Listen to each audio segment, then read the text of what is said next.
ఇంకెన్నాళ్ళు రెంటింట్లో ఉంటాం? సొంత ఇంటి కలను నెరవేర్చుకుందాం. Suman TV biggest property expo October 18th, 19th HSCC Novotel Hyderabad. ఇప్పుడే ఫ్రీ ఎంట్రీ కోసం కాల్ చేయండి.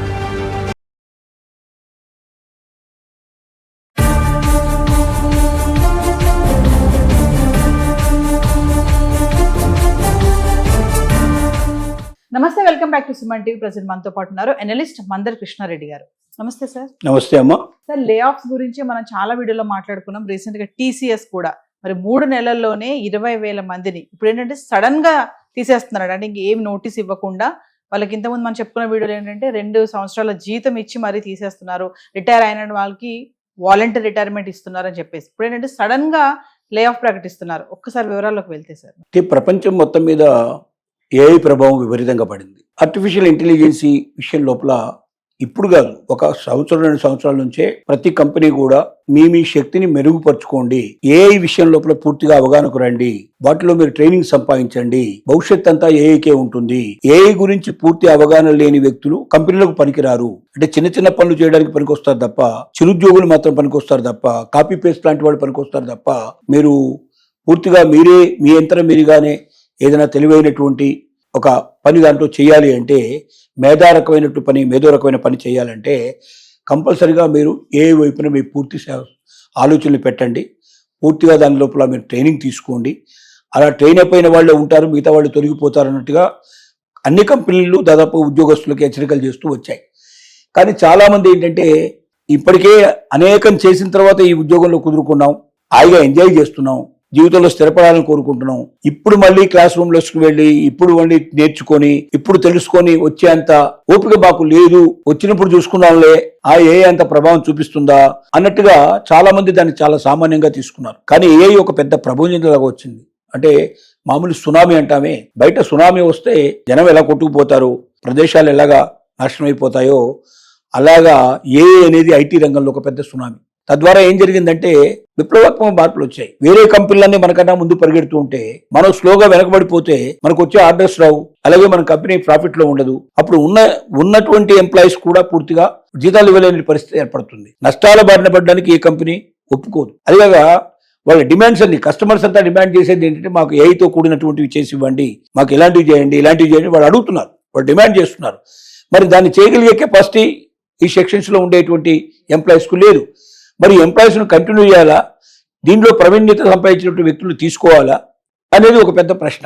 అందువల్ల TCS కూడా మొదట్లో చాలా జాగ్రత్తగా తీసేసే ముందుగా ఇన్ఫర్మేషన్ ఇవ్వడం, 3 నెలల ముందుగానే వాళ్ళకి 2 నెలలు జీతం ఇవ్వడం ముందుగానే, అలాగే అవసరమైతే 2 సంవత్సరాల పాటు వాళ్ళకి బోనస్ ఇవ్వడం లాంటివి, అంటే వాళ్ళ జీతం కూడా ఇచ్చి పంపడం లాంటివి చాలా చేసింది. కానీ అయినప్పటికీ ఇంత జరుగుతున్నా కూడా మిగిలిన ఎంప్లాయీస్ లో కూడా పెద్దగా చైతన్యం రాలేదు, కదలిక రాలేదు. వాళ్ళు హెచ్చరిక చేశారు.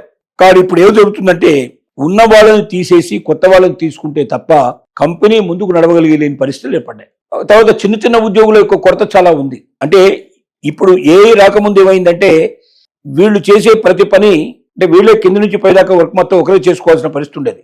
ఇప్పుడు AIలో ఏమవుతుందంటే పైన మేధావులు చేసే పని అంతా అది చేస్తుంది, కాపీ పేస్ట్ లాంటివి చాలా అనేక రకమైనటువంటి మిగిలినటువంటి పనులు చేయడానికి చిన్న చిన్న ఎంప్లాయీస్ సరిపోతారు. దానికి పెద్దగా వాళ్ళకి ఏదో దాంట్లో ప్రావీణ్యత సంపాదించినటువంటి వ్యక్తులు అవసరం లేదు. కాబట్టి AIలో ప్రావీణ్యత ఉండే వాళ్ళు కావాలి, కానీ మామూలుగా IT లోపల ప్రావీణ్యత ఉండే వ్యక్తులు పెద్దగా దీనికి పనికిరాని పరిస్థితి ఏర్పడింది. ఎంత చెప్పినా వీళ్ళలో మార్పు రాలేదు. ఇక దానికి మార్గం లేక ఏ కంపెనీ అయినా ముందు తను బతికితే గానీ ఎంప్లాయీస్ ను బతికించగలుగుతుంది. తన అస్తిత్వానికే భంగం ఏర్పడి తనే పోవడానికి సిద్ధపడే పరిస్థితి ఏర్పడ్డప్పుడు ఇక మంచి చెడ్ల గురించి ఆలోచించే పరిస్థితి ఉండదు. వీలైనంత వరకు ముందు తను నిలబడాలి. తను నిలబడడానికి ఎగ్జిస్టింగ్ కావాల్సిన పరిస్థితి ఏర్పడదు. కాబట్టి TCS కూడా దాన్ని అనుసరిస్తుంది. 20,000 మంది ఉద్యోగులు ఇప్పటికే దాదాపుగా తీసేయడం జరిగింది. ఇంకా కొంతమంది తీసేసే పరిస్థితులు ఉన్నాయి. దీనికి ఉద్యోగ సంఘాలు చాలా హట్ అవుతున్నాయి. అదే సార్, మామూలుగా మనము ఉద్యోగ సంఘాలు అంటే గవర్నమెంట్ ఆస్పెక్ట్ లో చూస్తూ ఉంటాం. ఇలాంటి ITs కు కూడా ఉద్యోగ సంఘాలు ఉంటాయా సార్? అంటే దీంట్లో 2 రకాలు ఉంటాయి. ప్రతి కంపెనీకి ఉద్యోగులంతా కలిపి ఒక సంఘంగా ఏర్పడతారు. సహజంగా ఏంటంటే మనకు లేబర్ యాక్ట్ ప్రకారంగా ఉద్యోగ సంఘాలని ప్రోత్సహిస్తుంది తప్ప లేబర్ యాక్ట్ ఉండకూడదని చెప్తుంది. ఎందుకంటే వాళ్ళకి ఏదైనా చిన్న ఇబ్బందులు ఉండొచ్చు, కష్టాలతో లోపల వాళ్ళకి భోజన వసతులు సరిగా ఉండకపోవచ్చు, లేకపోతే ఉద్యోగ వేళల్లో ఏమైనా మార్పు రావాల్సిన పరిస్థితి ఉండొచ్చు, లేదా ప్రెగ్నెన్సీ లేడీస్ అట్లాంటివి ఉంటే వాళ్ళకి వేరే సపరేట్గా ఉద్యోగం ఏదైనా సెలవులు కావాల్సిన పరిస్థితి, ఇలాంటివన్నీ డిమాండ్ చేయడానికి చెప్పడానికి వ్యక్తిగతంగా కాకుండా ఒక గ్రూప్ కింద మాట్లాడి చేయడానికి అవకాశం ఉంది. కాకపోతే బయట ఉండేటువంటి కంపెనీస్లో కానీ లేకపోతే కార్ఖానాల్లో పెద్ద పెద్ద ఫ్యాక్టరీస్లో ఉండేటువంటి ఉద్యోగ సంఘాలు వేరు, ఈ ఉద్యోగ సంఘాలు వేరు. అంటే వీటికి లేబర్ యాక్ట్ ప్రకారంగా గుర్తింపు ఇవ్వడం కానీ వీళ్ళు తప్పనిసరిగా వీళ్ళు చెప్పింది యజమానులు పాటించాలని కానీ అట్లా ఉండవు. కానీ ఒక యూనిటీగా కొంతమందిని దానికి సంబంధించినటువంటి కొంత ప్రతినిధులుగా పెట్టుకొని ఏదైనా మాట్లాడాల్సి వచ్చినప్పుడు యాజమాన్యంతో వాళ్ళని పంపించి వాళ్ళతో మాట్లాడించడం అనేది సహజంగా జరుగుతూ ఉంటుంది. అలాంటి వాళ్ళు అలాగే దీనికి ఒక జాయింట్ యాక్షన్ కమిటీ లాగా మొత్తం టోటల్ ఉద్యోగ సంఘాలు కూడా వాళ్ళలో ఒక భాగంగా వీళ్ళు కూడా చేరతారు. అంటే వీళ్ళకి రేపు పొద్దున ఏదైనా ప్రాబ్లం వస్తే వాళ్ళు వెన్నుదన్నుగా నిలబడాల్సిన అవసరం ఉండేటట్టుగా. ఇది సడన్ గా ఏం జరుగుతుందో తెలియదు కదా. ఎవరైనా ఎంత పెద్ద కంపెనీలో అయినా ఒకేసారి కంపెనీ మూతపడవచ్చు. అలాంటప్పుడు ఎంప్లాయీస్ అందరూ రోడ్డు మీద పడాల్సిన పరిస్థితి ఏర్పడవచ్చు. అలాంటి వాటి కోసం చెప్పి ఇతర కంపెనీల ఎంప్లాయీస్ తో కూడుకున్న సంఘాలు ఏవైతుంటాయి వీళ్ళందరూ కలిసి ఒక జాయింట్ యాక్షన్ కమిటీలా కూడా ఏర్పడే అవకాశాలు ఉంటాయి. అంటే ఇది పూర్తిగా మామూలుగా ఉండేటువంటి ఏదైనా చట్టానికి లోబడి ఉండేటువంటి అట్లాంటివి కాకుండా ఒక అవగాహనతో అండర్స్టాండింగ్ తో ఉండేటువంటి సంఘాలే. ఈ సంఘాలన్నీ దీన్ని వ్యతిరేకించడం ప్రారంభించాయి. ఇలా చేస్తే బాగుండదు, దీనివల్ల మరి చాలా మంది ఎంప్లాయీస్ కి ఇబ్బంది కలుగుతుందని చెప్తున్నారు. కానీ మరి పోటీ పడే పరిస్థితి ఏర్పడినప్పుడే, సమాజంలో పోటీకి నిలబడగలిగే పరిస్థితి ఏర్పడినప్పుడే ఏదైనా సంస్థ నిలబడుతుంది. ఆ సంస్థ నిలబడినప్పుడే అది ఏమైనా వర్క్ చేస్తుంది. కాబట్టి మనకు టాటా కన్సల్టెన్సీ సర్వీస్ కూడా దానికి అతీతమైంది కాదు. కాబట్టి ఒక్క టాటా కన్సల్టెన్సీ సర్వీసే కాదు, ఈ దేశంలో ఉండేటువంటి అన్ని సంస్థలు కూడా తప్పనిసరిగా ఏఐకి అనుకూలంగా మనం మారాల్సిందే, అడాప్ట్ చేసుకోవాల్సిందే, దానికి తగినటువంటి ట్రైనింగ్ మనం పొందాల్సిందే. ఏఐని మనం జీవితం లోపల ఇక భవిష్యత్తు లోపల అది నిత్య జీవితంలో కూడా ఏఐ ప్రవేశించే పరిస్థితులు ఏర్పడతాయి.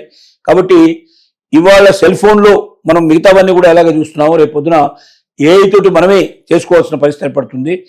ఇక మన బొమ్మను మనం ఎన్ని రకాలుగా ఉంటే మనం అన్ని రకాలుగా మార్చుకోవడానికి దాంట్లో అవకాశం ఉంటుంది. ఎవరైనా మన ఫోటో కూడా తీసి దాన్ని ఎన్ని రకాలుగా చూపించాలని వికృతంగా ఉంటే వికృతంగా చూపించవచ్చు, బాగా అంటే బాగా చూపించవచ్చు.